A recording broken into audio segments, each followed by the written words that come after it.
केंद्रीय गृह व सहकारिता मंत्री अमित शाह शनिवार को उत्तराखंड में पार्टी के चुनाव अभियान का आगाज करने पहुंचे हुए हैं। कई योजनाओं का शुभारंभ करते हुए शाह ने कांग्रेस पार्टी को निशाना बनाया। आगामी चुनावों के मद्देनजर गृह मंत्री अमित शाह आज उत्तराखंड के दौरे पर हैं। इसी क्रम में वो आज देहरादून पहुंचे। यहां उन्हें सीएम पुष्कर सिंह धामी ने रिसीव किया। केंद्रीय गृह एवं सहकारिता मंत्री अमित शाह ने देहरादून में घसियारी कल्याण योजना का शुभारंभ किया। अमित शाह ने कहा, उत्तराखंड में लगभग 1000 एकड़ की खेती और 2000 किसान मक्के की खेती करेंगे और वैज्ञानिक तरीके से पौष्टिक पशु आहार बहान। अमित शाह ने कहा, उत्तराखंड में लगभग 1000 एकड़ की खेती और 2000 किसान मक्के की खेती करेंगे और वैज्ञानिक तरीके से पौष्टिक पशु आहार बनाने की योजना की शुरुआत हुई है। 3 कार्यक्रम एक साथ हुए हैं। मैं इसके लिए धन सिंह रावत को बहुत बहुत साधुवाद देना चाहता हूं।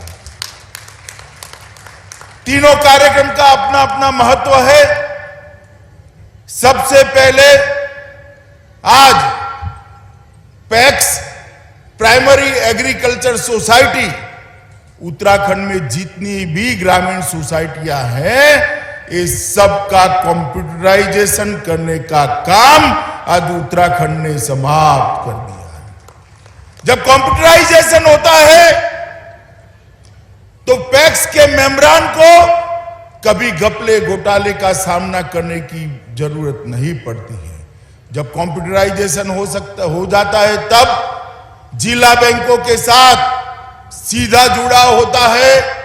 जिला बैंकों का राज्य सहकारी बैंक के साथ और राज्य सहकारी बैंक का नाबार्ड के साथ जुड़ा होता है। किसानों की जितनी भी योजनाएं हैं वो पैक्स के माध्यम से सीधे किसान तक पहुंचाने की व्यवस्था हो जाती है।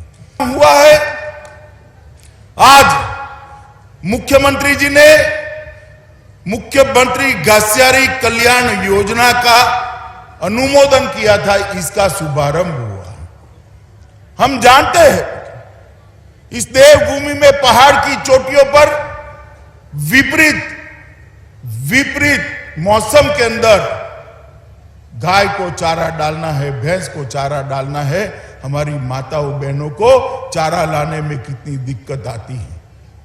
यहां पर लगभग 1000 एकड़ की खेती और 2000 किसान ये मक्के की खेती करेंगे और उसमें से एकदम साइंटिफिक तरीके से पौष्टिक पशु आहार बनाने की यहां पर योजना हुई है। 1 लाख किसानों तक इसका फायदा पहुंचने वाला है। थोड़ा बहुत तो मौसम अच्छा होगा तब लीला चारा भी डालना पड़ेगा, हरा चारा उसको डालना पड़ेगा, परंतु ज्यादातर मेहनत हमारी पशुपालन के साथ जुड़ी हुई बहनों की, माताओं की इसके कारण समाप्त हो गए। और तीसरा काम हुआ है, यहां पर एक कोऑपरेटिव ट्रेनिंग सेंटर का उद्घाटन मेरे हाथ से कराया गया। सिर्फ 2 रुपया किलो पर इनको ये पशु आहार दिया जाएगा।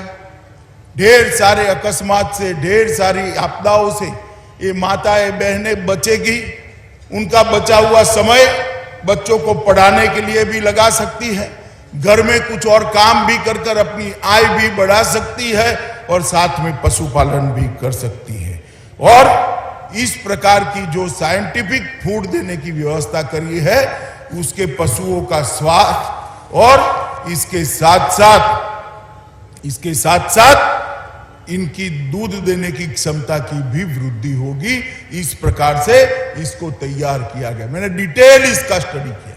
इसके बाद गृह मंत्री अमित शाह ने कांग्रेस पार्टी को आड़े हाथों लेकर खूब हमला बोला। उन्होंने कहा कि कांग्रेस किसी भी राज्य में कल्याण का कार्य नहीं कर सकती, ना वो गरीबों के बारे में सोच सकते हैं और ना ही अच्छे प्रशासन के बारे में सोच सकते हैं। तुरंत नए कपड़े सिला देते हैं। 5 साल तक कहा थे, कोई हिसाब किताब नहीं। बाढ़ आई कहां थे, कोई हिसाब किताब नहीं। कोरोना आया कहां थे, कोई हिसाब किताब नहीं। और जब इलेक्शन आता है अलग अलग मुद्दों पर धरना, प्रदर्शन, प्रेस कॉन्फ्रेंस, रावत साहब, अब आपको जान गई है जनता। आप जरूर इलेक्शन लड़िए, मगर मैं आपको यहां कहने आया हूं, आप यहां मुख्यमंत्री थे तब नकली शराब डेनिस का जो पूरा घपला घोटाला हुआ था, इसका जरा उत्तराखंड की सरकार को जवाब तो दीजिए मित्रों। देना चाहिए नहीं देना चाहिए? अरे पीछे भी बोलिए जरा, देना चाहिए नहीं देना चाहिए?